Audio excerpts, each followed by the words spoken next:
Hello, everybody. It's Larry Johnson, your host for Eight Principles Voices. And I am very delighted today to have a conversation with a friend I met last summer who is doing great things in the area of faith based volunteerism.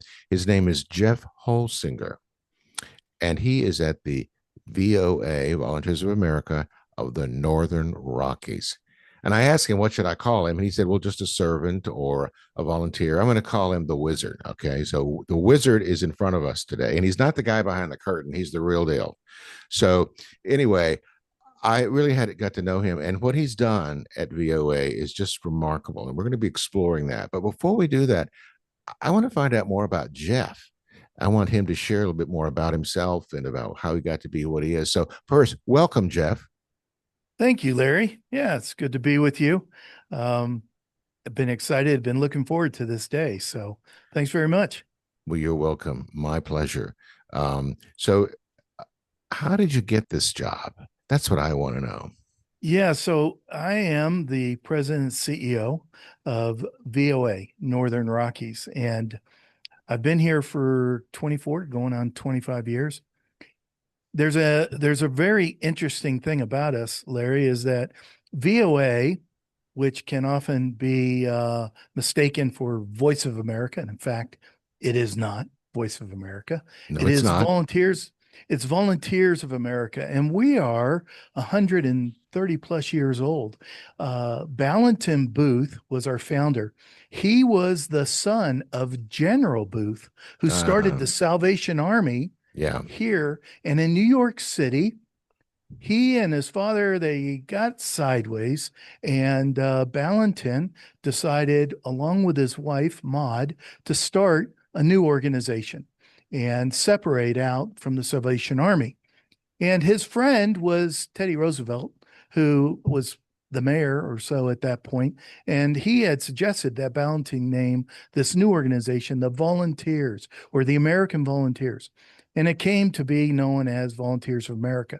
And we have tens of thousands of volunteers, but we also have across the country over 16,000 dedicated professional staff. So we represent about 1.8 billion in revenue, serving upwards of almost 2 million people a year.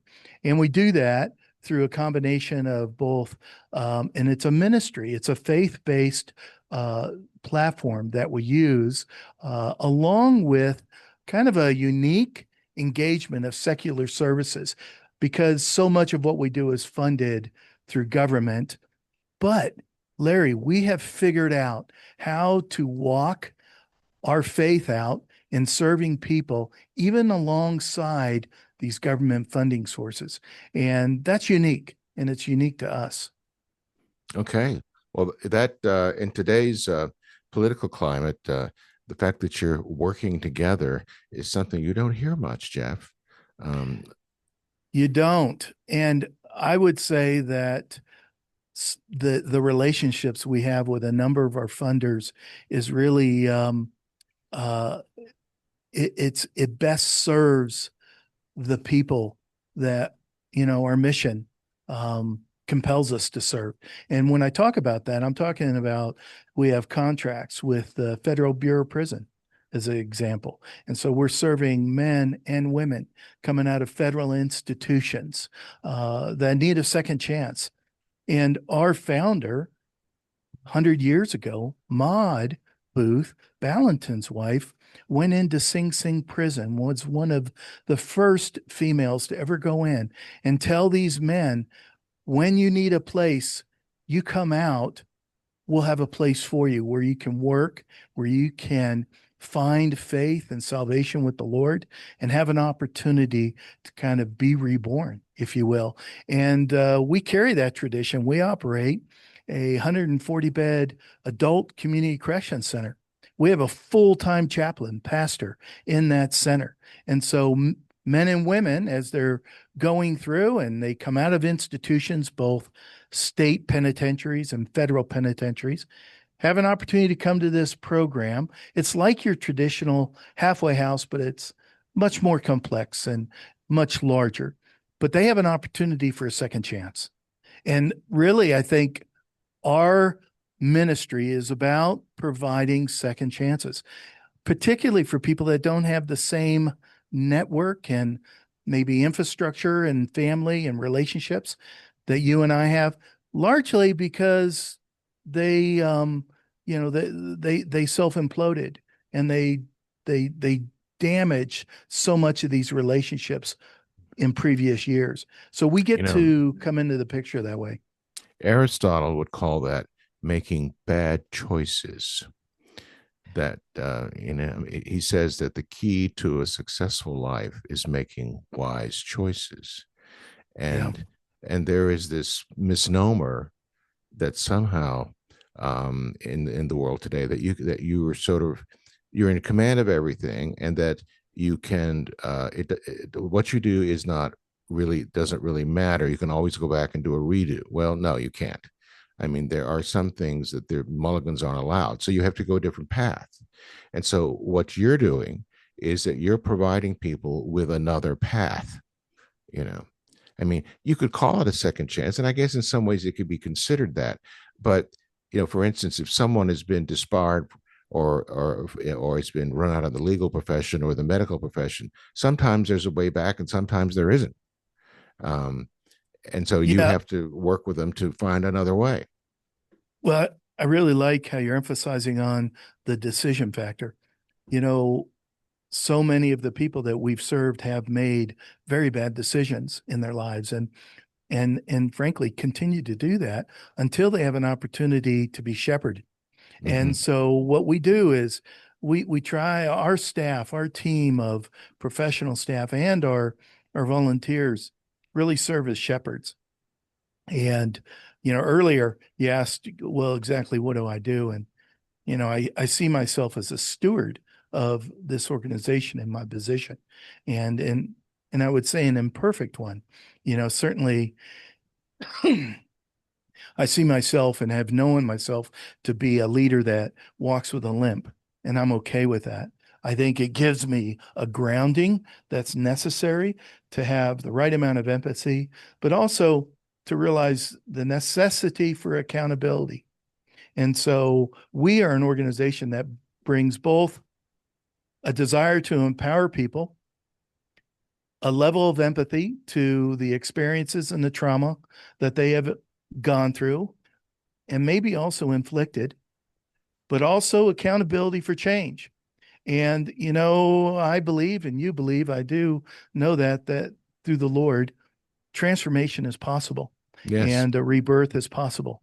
And Yes. so people that we serve have the opportunity by invitation to embrace that. And so we believe in a three-legged stool. And that is when people come to us, we really focus on strengthening the body and the mind. And we believe that that is critical before the spirit can become willing. Mm-hmm. And when you're hungry or you have anxiety about just how complicated and how difficult your life is currently, boy, it's really hard to say, hey, let's talk about your faith. They're hungry and they have distress physically or mentally that we have to help with. And once we get stabilized, then we can have other discussions. And so we Well, also are, interestingly, the largest provider of mental health services throughout Wyoming. We're the mm-hmm. largest provider of homeless outreach services for veterans in Montana. And so, we're very diverse in what we do. And I think that makes us unique. You don't see many nonprofits that have as broad of a scope of service delivery as what we have. I want to go back and bring up one point you made, and that is, if you look at the example of the earthly Jesus, he always sought to meet people's immediate need first, That's whatever right. that was. He didn't That's launch right. into some theological defined points. You got to do this and this and this and this. He addressed their immediate need first. That's what he did, and that's That's what right, you're doing. Larry. We're going to address this first. There's a bigger picture here, but you're hurting, and so as a child of God, we're going to attend to that need, and that's because what does Lewis say? We're all sons of Adam and daughters of Eve. Um, Amen. we're all in the same boat. Um, I get myself into trouble sometime when I say that, actually, because there are some brethren in our faith that kind of think they're a cut above, you know. Hmm. Well, I differ with them, and even St. Paul, in an elevated position that he holds, was very clear. His very best falls very short of what's required, and he says that, you know. So I just want to get that in because it just drives me nuts sometimes.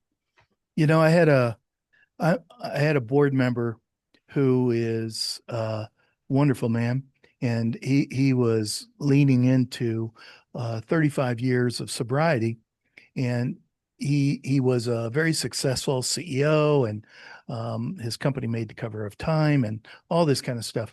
And he had 35 years of sobriety. When he came into our organization as a board member, and we toured through our residential addiction treatment center programs, he looked at me and he said, I am them and they are me.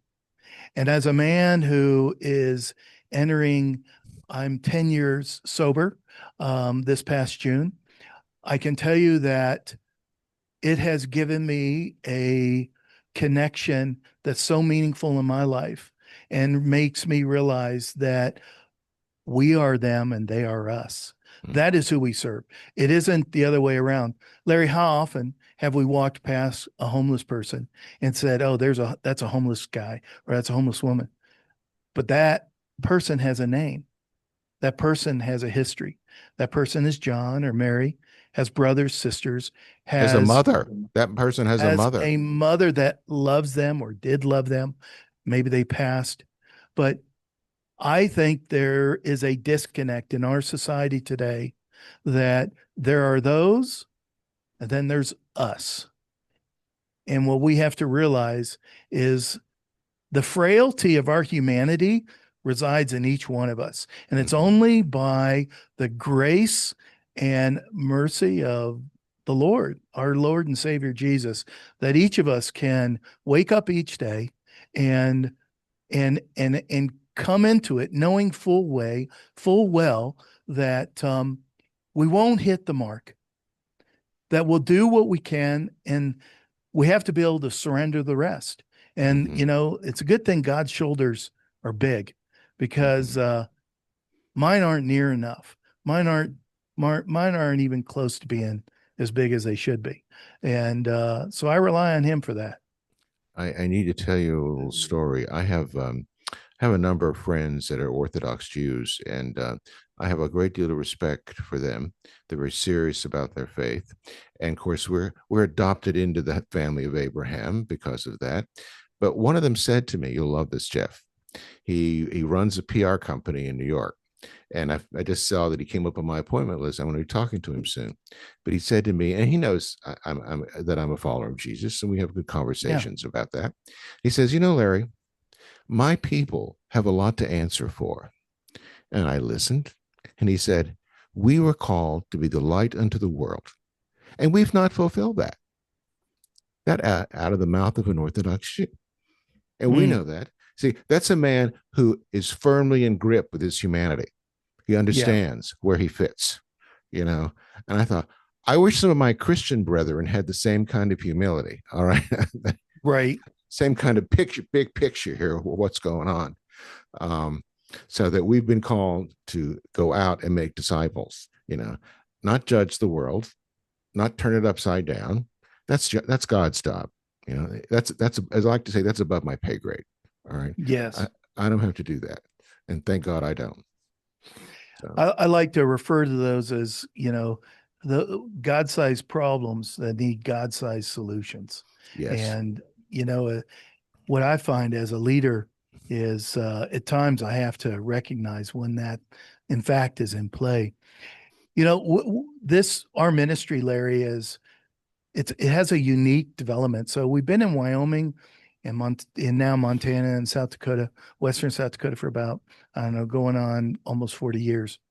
And we've been around, of course, much longer, as well, there's affiliates in our federated model, and we make up this larger organization. And we're all independent. And one of the things is when I started 24 years ago, there were 22 staff and we had a budget of about $840,000. Well, today, because of how God works, we have upwards of almost 500 staff and a budget now of last year it was over $60 million. And when I look at this, I look at real opportunity for um, deep impact transformation and being accountable to our work and the resources that God's given us. So not only are we working in mental health and helping people in recovery or homeless situations, or we have homes for abused and neglected children. Not only are we doing all this, but alongside it, we're helping people discover their faith. And year to date, we've had over 1,600 individuals that have been baptized through Wow. our ministry, because we're actually the Volunteers America is a church like the Salvation Army, but we're a church without walls, and we are interdenominational Christian church. And so we attend in a very meaningful way to that. And our affiliate really kind of leads the charge in that respect. So we have, I want to say 43 ministers that are commissioned or ordained, and these are staff members that become that through our organization, our ministry, and our national church. I happen to be the chair of the board that oversees our church work on a national level. And so it's a very interesting and unusual engagement of both secular and faith. You don't you Hmm. don't see that very often, you know? No, you don't. Well, it used to be secular was well, it was kind of a non sequitur for centuries, and then gradually the two Yeah. things began to move apart. I love history, and I'm reading a book now. It's not in front of me. It's about the English Civil War in 1642, 43, and Charles lost his head, among other things. But anyway, but it was principally of Charles the First, not the current Yep. Charles on the throne. Right. In fact, I kind of wondered, did his mom and dad do him a favor by naming him Charles, knowing he was going to be his namesake, who was going to be the one that lost his head? And I'm thinking, do you really want to do that? But that's long since been decided. But anyway, that war was really about religion. That's what it was about. That and the fact that at that time in the world, the monarch prerogative was connected to religion. How much of authority does the king have that comes directly from God? The whole issue. That was like, and of course, Charles had one point of view and Parliament had another. And they didn't see eye to eye. And we know what happened there. But so now we see these two complete different worlds, almost to the point where the faith-based world is over here in the corner somewhere. And we think that somehow we can get sort of what material objectified solutions to personal spiritual problems. You see where I'm going with this? Yeah, that's big. That's heavy. And so that the two have to work together um, in order, because there is a material element, obviously. And then some of my faith-based friends, well, just don't be so heavenly minded, you're no earthly good. You know, if we can't as Christians be approachable through our the first two commandments, the that Christ gave us, which was to love our brother as ourselves and to Mm-hmm. love our God and no other, right? If we can't live on that premise, then we really don't have a foundation to stand on. And one of the things our ministers that we try to do, and we're not afraid to do this, is we help people follow their spiritual path. And by invitation, they have opportunity to be exposed to the Christian beliefs that we have, and but how well we reflect that really determines how many might want to take us up on that invitation. And I but if they walk a different faith, part of what we are also called to do is to connect them to their spiritual leaders, Mhm. their faith entity. And so that is one of the ways that we're able to do this work without raising alarm or causing concerns with funders or others. You mentioned some of your Orthodox Jewish friends. Well, I have a dear friend of mine and has become a dear friend as they've contributed to our organization over the years. So here we have a strong leader in the community who's Jewish, but supports our independent living program for homeless youth. Mhm. And at any given time, we have 40 youth, and this town that we're in is 18,000 people. If you can imagine how bizarre that is in a town of 18,000 to for us to have up to 40. And those are kids that come to us. They aren't actually appointed. They're all basically adults at this point, 18 to 21. But she supports this program because of, I believe, how we approach our service to them.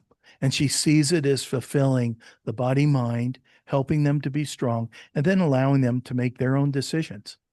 Mhm. Yeah, let me take a slight change here. Tell me about. I know that you receive government support. Some of it is in fee for service, some of it's in a direct grant, but you also have a pretty considerable program in direct philanthropy as well with individuals. Um, We do. Tell me a little bit about that. So I'm, it is not, the first thing I'll tell you is it's not a level that I would like it to be or hope it to be. It is difficult for us in a rural state with we're so geographically challenged um, that for us to build out our philanthropic goals, we have to work really hard at it. And Hmm. we generate this year, we've got a budget of trying to raise $2.3 million. Hmm. Now, this will both be restricted and unrestricted. Hmm. And and a lot of those are major gifts. So they're going to be direct gifts from individuals. And this one individual, this Jewish woman I was telling you about, who's a dear friend of mine, she and her family provide 30,000 a year.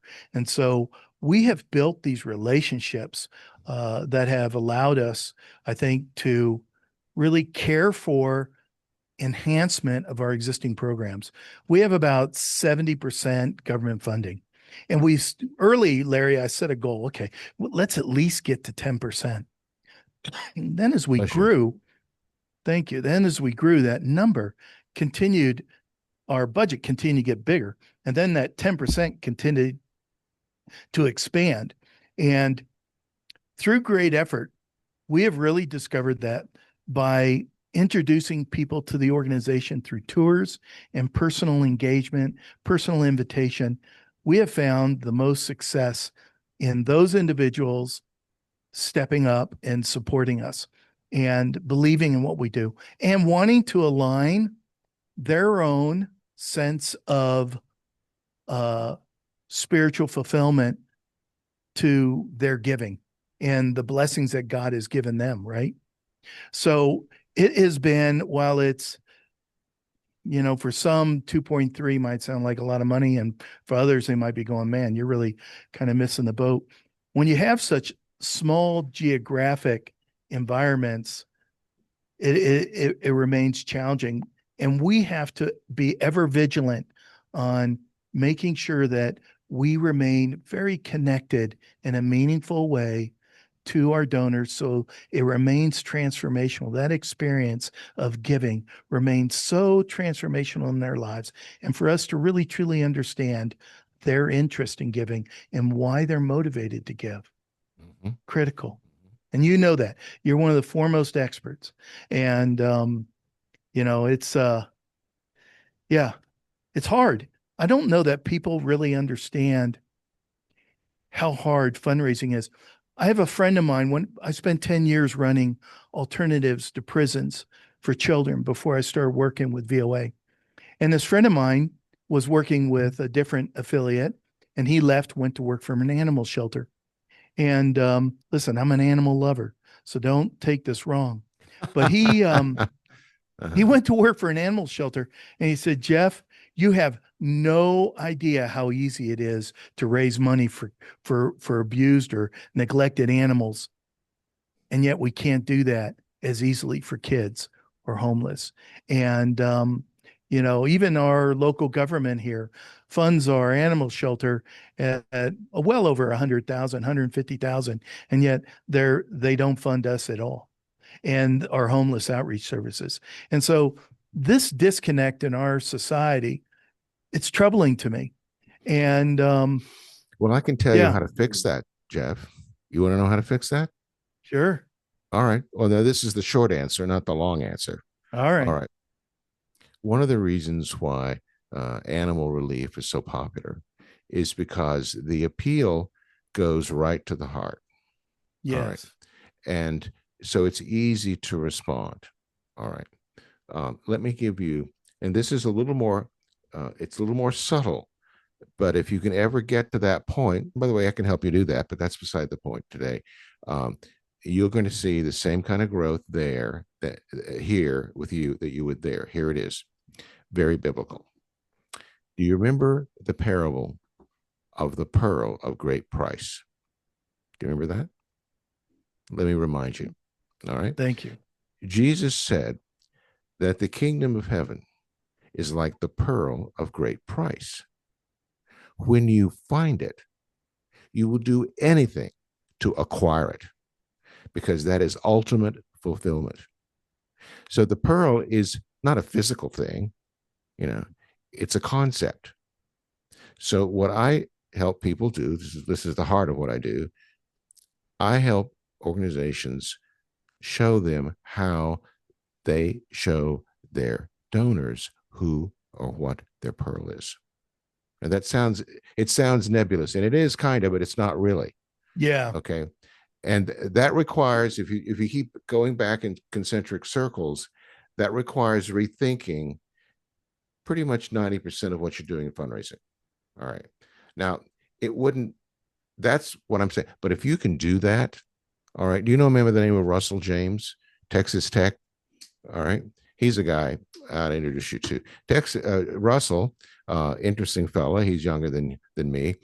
He's been a college president, an attorney. Now he's a senior professor at Texas Tech, and his whole shtick is doing research on philanthropy. He's also a believer. All right. And he will tell you that, most faith-based nonprofits just miss the boat completely for some of the same reason I just said to you. They think it's about them. They think it's about their mission. They think about all these things, and it's not about what the donor needs. All right. So what he's done all this research. When you can invert the paradigm, which is what we do with the eight principles, by the way, we upside down the paradigm, and sometimes that's easier said than done. That is the number one most difficult thing to learn because you have to get out of yourself. Oh, is this the way it is?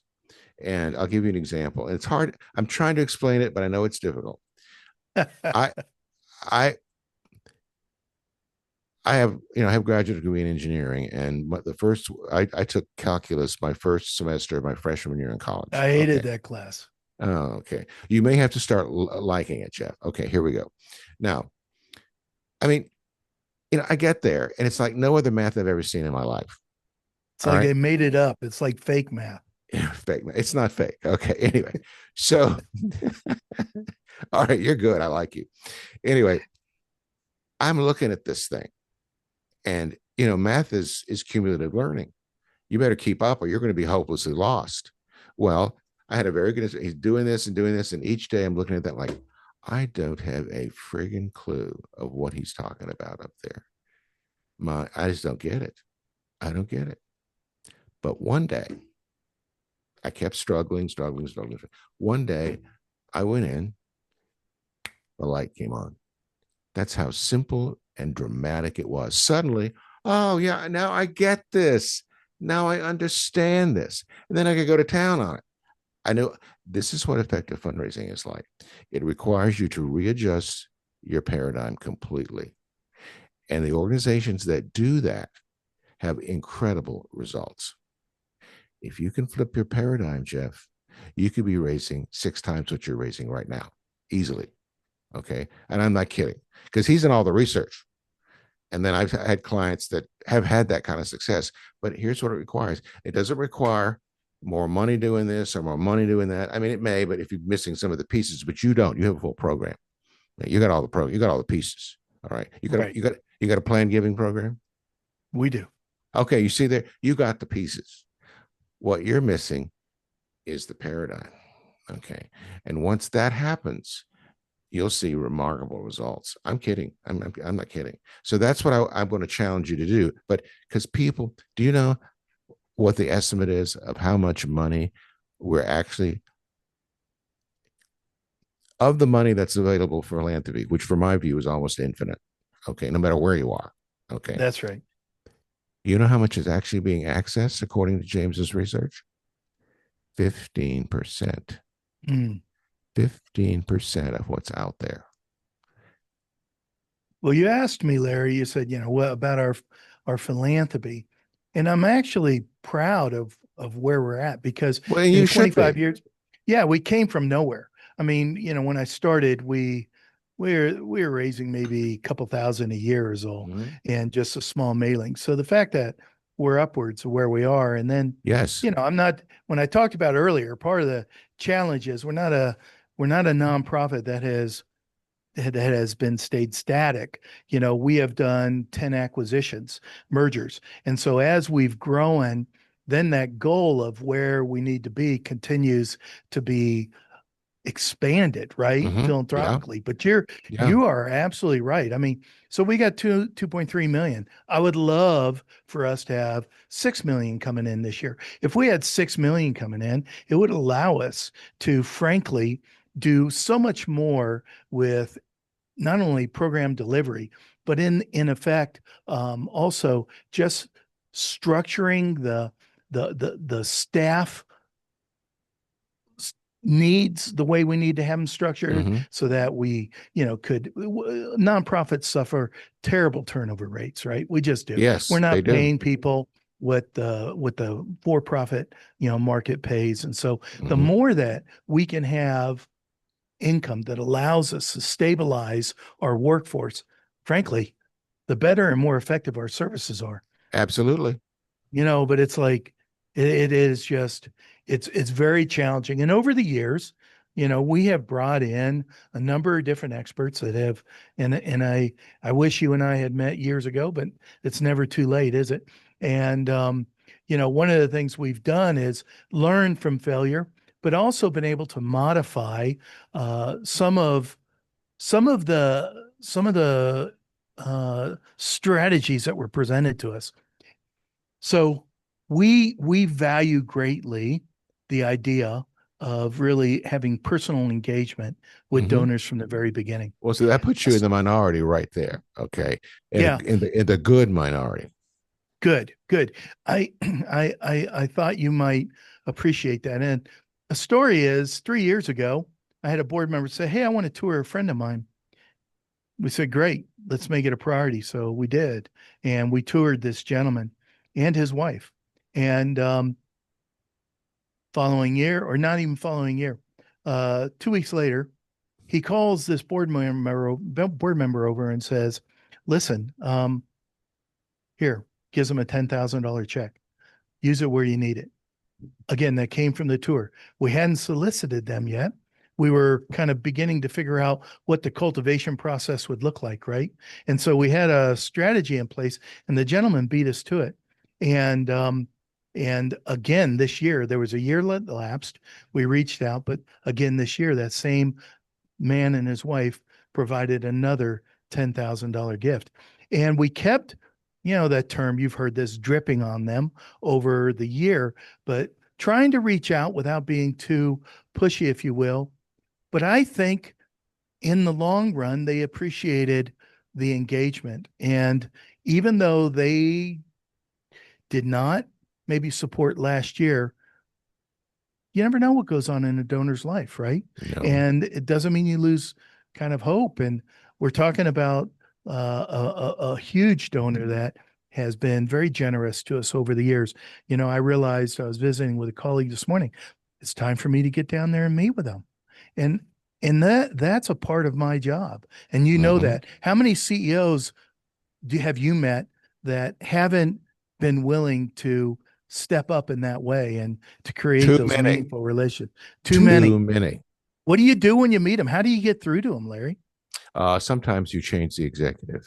I mean, it depends if the person. See, it all goes back to your understanding of what is going on in philanthropy. I've been in the business 40 years. I led 4 university programs, and the universities generally have the most sophisticated fundraising out there. Okay. Right. They're very good at putting together a strategic program that maximizes conventional wisdom. That's what they do. And there's nothing wrong with that. Okay. They still fail more often than not on understanding what I'm going to call a donor paradigm. When they understand, when they finally get to the point where it's not about them and not That's about right. what they do, and that's difficult. I mean, even higher ed now. I have a friend who works for a respectable university back east. He's a regional officer, does large gifts, and here are his instructions. Now, I couldn't believe it till I heard it because this is a name brand school. All right, his instructions when he makes visits. He's there because he has a pre-qualified group of people he needs to see. He's there to ask for $100,000. Period. End of story. This is what it is. This is what I need, and whatever you want or you need is irrelevant. Okay. Now it isn't quite that cut and dry, but that is his command from his supervisor. That's it. Boom, boom, boom, boom, boom, boom. No allowance for needs or capacity or anything else. So I said to this guy, I said, so that's burning a lot of bridges. He said, yeah, we know it is. And I said, what are you going to do when you run out of alumni? Are you ready for this cynical response? The leadership says by that time, there'll be a new group of alumni. Talk about cynicism over Yeah. the top. Now Right. that's what's infected some of the better programs. So, but that's conventional, strategic, and that produces well. All right. The guy when he first offered you the check of 10,000. Right. In what setting was that? Well, he called the board member over to his home and presented it to the board member. And then I was able to follow up with a phone call to thank him personally. Here's Um, what that board member should have done next time. Oh, you're going to all hate me right. when I tell you this. All right. He Give it should to have me. he should have said to the donor, "No, thank you." All right. And here's why. First of all, I appreciate your generosity, Jeff, and I want to thank you for that. But I'm going to decline the gift today. And here's the reason why. My job is to see what's really important to you and how we can fulfill your long-term needs for philanthropy. That 10K would have turned into $2 million. All right. I've seen it That's happen. a, I've done it. yeah. Now, but Boy, how that takes a whole different direction. that's what I'm telling you. We're Yeah. you take a different That's part direction. of the paradigm you're talking about. That's part of the paradigm. Is like, oh, I mean, how many times have I been in meetings and or events and somebody will want to push a check in my hand and I politely say no, thank you. For instance, first of all, you were not invited here to give me your money. You were invited here for some totally different reason. You should have been anyway, and that wasn't a subterfuge. And that and I'll give you. I don't know if I ever told you this story, but in one of my stops, university back east, one of their an alumnus, was one of the. I'm sure he's deceased by now. This has been 35, 40 years ago. 35 years ago. Um, he was one of the 5 original founders of a little company called Intel. Okay. Mm, Yeah. Mm-hmm. yeah. Lived in Northern California, and I would go and visit him. Now he was old enough to be my dad, Jeff. All right. Um, Fascinating man. And we got to know one another over a period of about 18 months. Now he knew who I was and what I was there for. I mean, I don't deal in subterfuge with people. Okay. But I wasn't there with my hand out. I was there to get to know him. And over that time, and at one point, I mean, he would make gifts to the university, 40, 50, 60,000 peanuts, absolute peanuts in his world. Okay. And so at one point, I've known him for a little over a year, and he says to me, Larry, I'm really kind of concerned about giving you a significant gift. And for that man, a significant gift had a lot of zeros. Yeah, And and when you hear that as a fundraiser, first of all, you're wondering, okay, so what's happened? Did the president, would the president piss him off? Was somebody rude to him? Did he read something in the student newspaper? What's going on here? Okay. So I said, so why is that? And I called him by name. He said, well, I'm afraid that if I do that, you won't come back and visit me. Was this about money? No, that's right. it was not about money. It wasn't about the amount. It wasn't about any of that. You know, it was about he valued me and I valued him, and we got to know one another. This is what I'm talking about. And my experience when I look in, because of the nature of our very rural area, Wyoming is the least populated state in the union, the 10th largest landmass state. So, that's really saying something. Yeah, One you're of the next things door to me. You're just down the road from me. I know Idaho, but you know what? We're still less populated than you all, but Yes, you are. you're in a beautiful, beautiful state. So, I have, and I'd like to know your experiences. I end up I end up becoming such dear friends with so many of these people who contribute to the organization. You get to Mm-hmm. know their hearts, they get to know yours. And I have lasting friendships. Now, some of this is largely because we're a small community here, Mm-hmm. particularly in Sheridan. And, you just kind of find yourselves gravitating to each other. But that has been a real, I think, surprise to me at how personal those relationships Mm-hmm. have gotten and continue Mm-hmm. to be. Mm-hmm. And I it's just a blessing in my life now. And I don't know if you've had that experience. I I suspect you have. have. I have. Yeah. Um, But the they don't want it to be a one-off. This gentleman no. who I'm going to go see, last year, 2 years ago, he gave us $3.6 million personal checks and for capital on different projects we had. Wonderful man. And, part of my interest is to meet with him and just see how he's doing. How's his Mm-hmm. wife doing? And he may or may not provide more gifts in the future. But this man is got a beautiful heart and he wants to affect change. And he said his mission is to do the most good for the most people. That's Okay. his personal mission. Well, and he's made that very clear to you. Um, But that gets to just what you're talking about, doesn't it? Yes, it does, and you need to be very careful not to conflate visits that are just to enrich the friendship with solicitation visits, even passive solicitation. One of the things Yeah. that nonprofits do that is so, I roll my eyes at this every time I see it, and I see it a lot. How many times? No, this is a rhetorical question, Jeff. All right. How many times have you made a gift to an organization and they send you a thank you letter with a solicitation at the bottom? Hello, hello, Yeah. hello. Yeah. I Yeah. mean, Yeah. Yeah. talk about taking all the gratitude out of it. I just, just please save me from that sort of thing. And this is when organizations make it about them, they make it about the money, they make it about all the wonderful people they're saving. Yeah, those are all worthy things, but that's not what it's about. Okay. And so and here's another thing.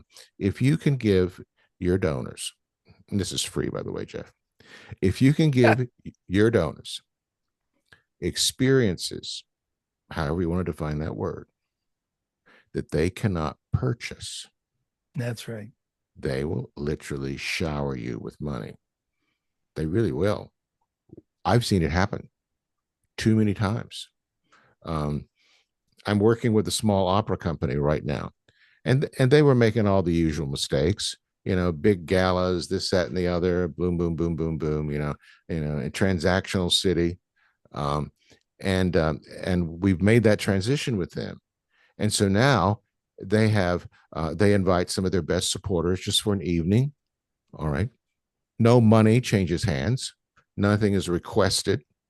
And they had, for instance, I was there last week, and they have some of the performers from their next company coming in to do spontaneous arias right there at the dinner, and they're seated with everybody else. Talk about clever! Oh my goodness! I mean, their supporters were over the moon with this, you know, and they didn't feel like they'd gotten out of there with their pockets being fleeced. All right, and and guess what's happening? You know, some just unsolicited checks arriving in the mail.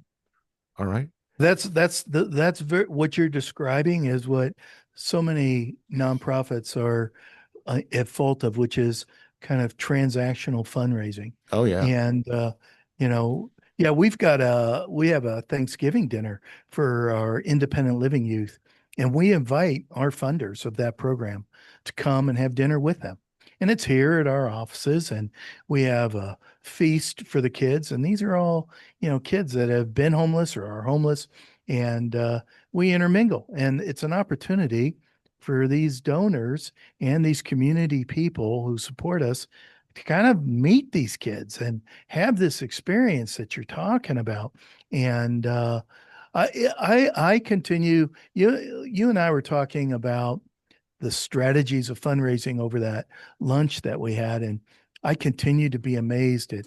I like to say how many people step over dollars to pick up pennies, right? Mm-hmm. In the Mm-hmm. process of fundraising.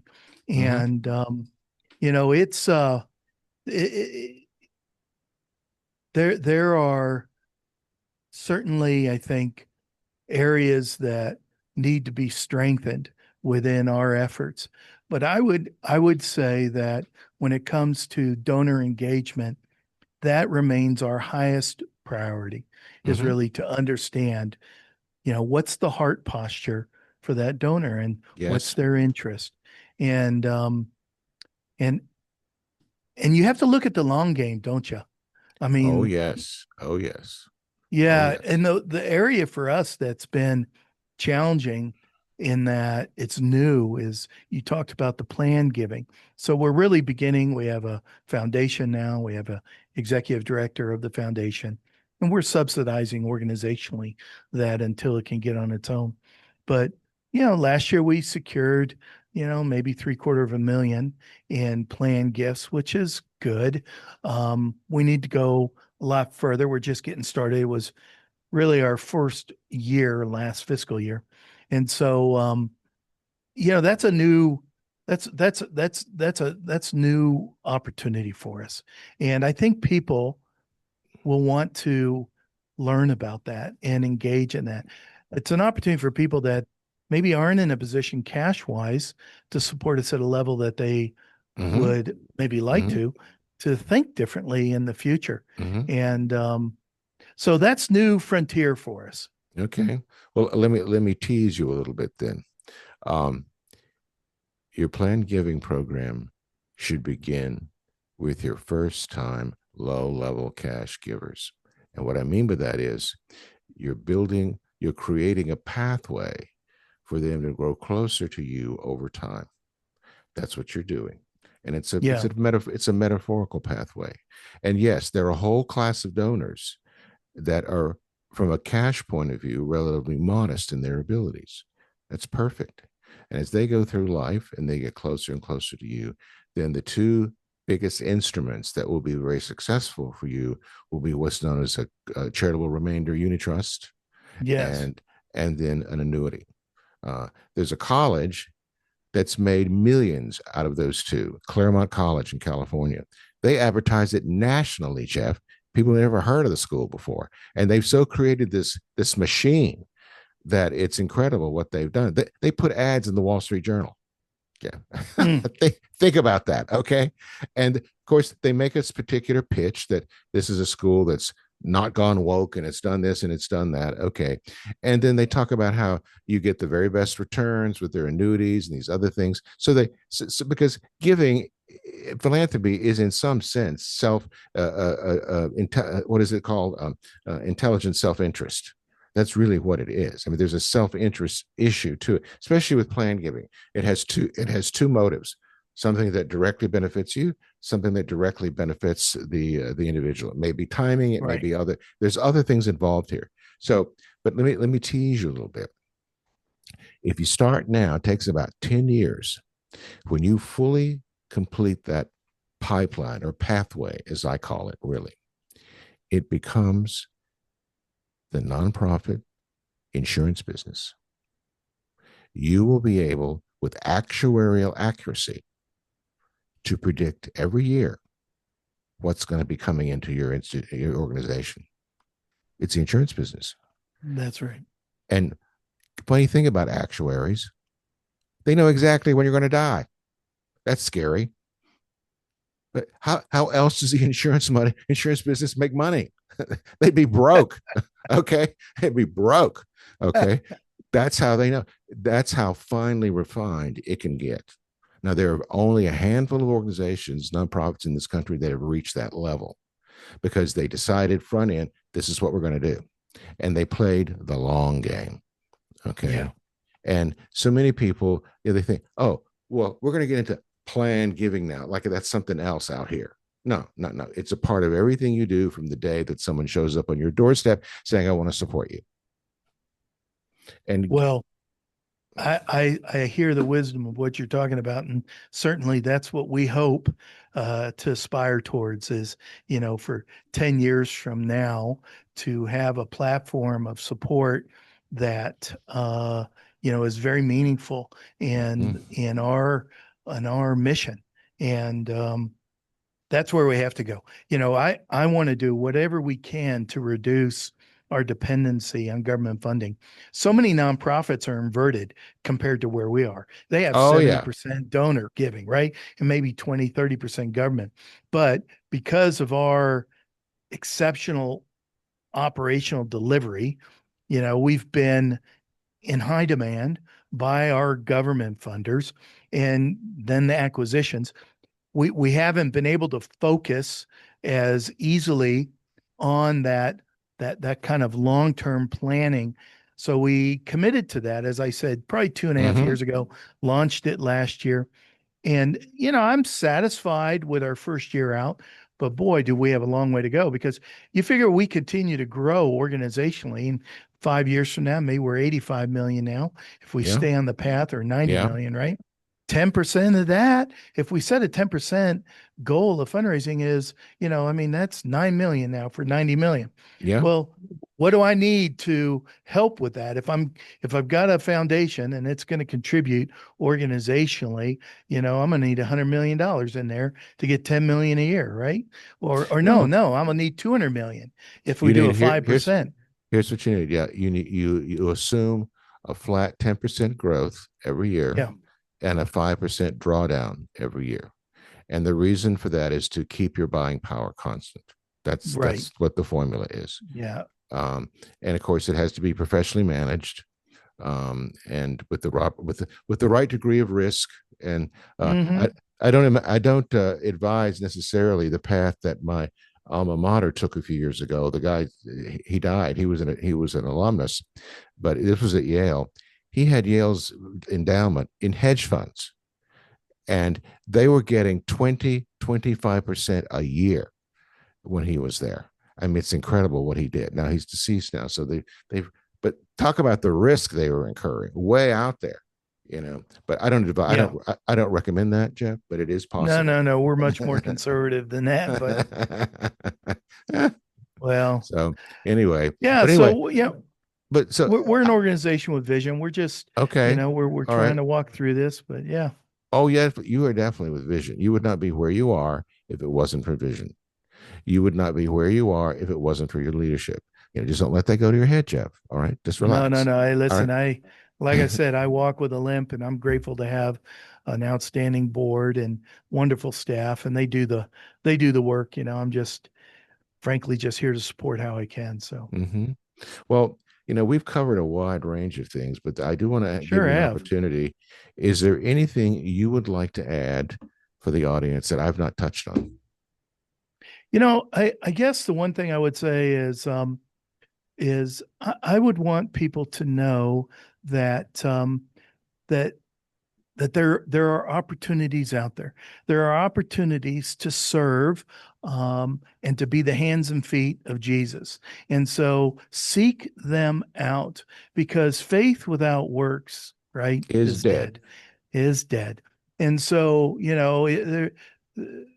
there are organizations like ours and many others that are eager to embrace individuals who walk alongside and walk for Jesus Yeah. that would help support their work.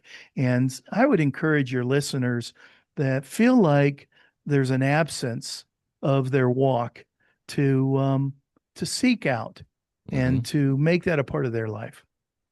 So, and then you said that there are VOA affiliates all over the country. We have 30 of them in the Hmm. United States. Yes, we Hmm. do. And you have a classic federated governance structure. We do. So, our I report to a local board of directors, and our national organization basically provides a charter, which we have. It's called an evergreen, and it is similar to what you might expect on a franchise.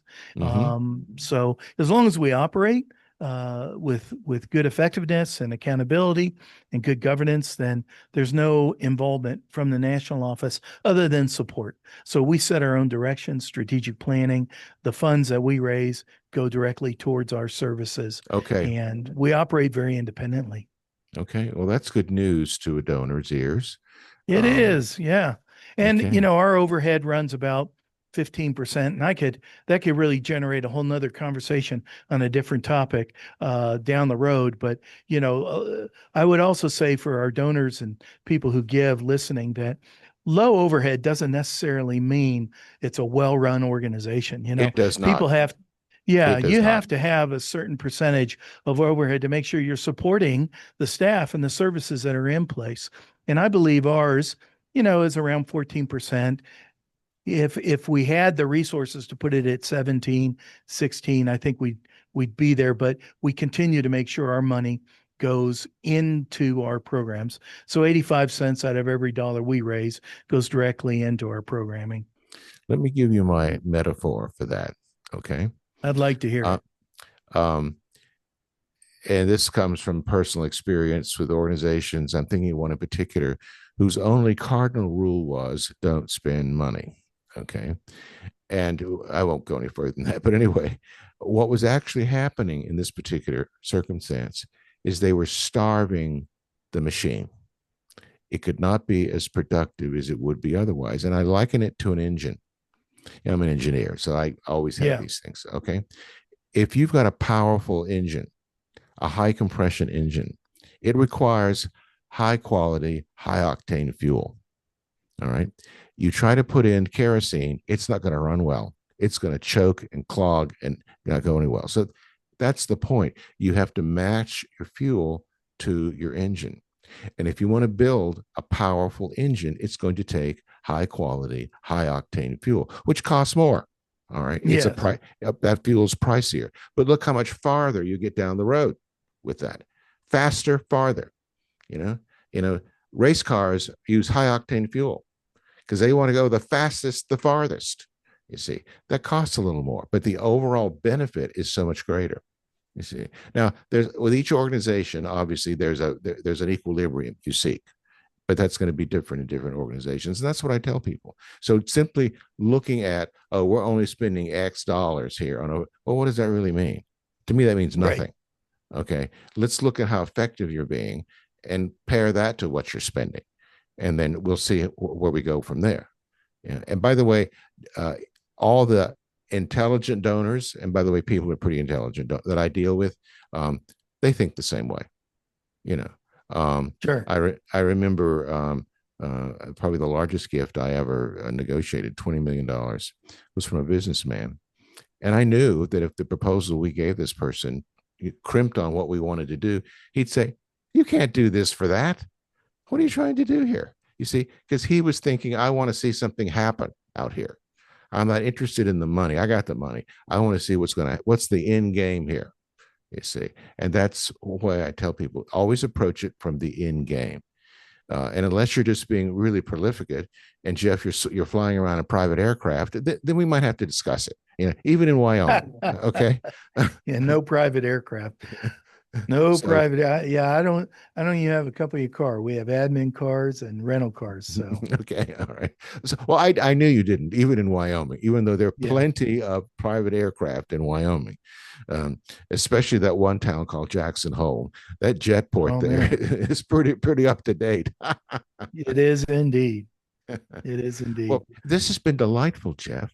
It has, Thank Larry. you. Thank Thank you. you. We're going to do this again. Welcome. All right. Look forward I to it. like, and what I want you to think about next time is I'd like you to begin to maybe take one or two of your programs and let's unpack them in the next episode. All right.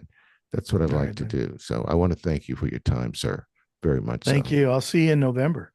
Yes. Yes. I'm looking forward to it. All Um, right. uh, for the audience, thank you for giving us your time today, and I really appreciate it. And I hope you got something of value. I think you did. And until next time, be good, be safe.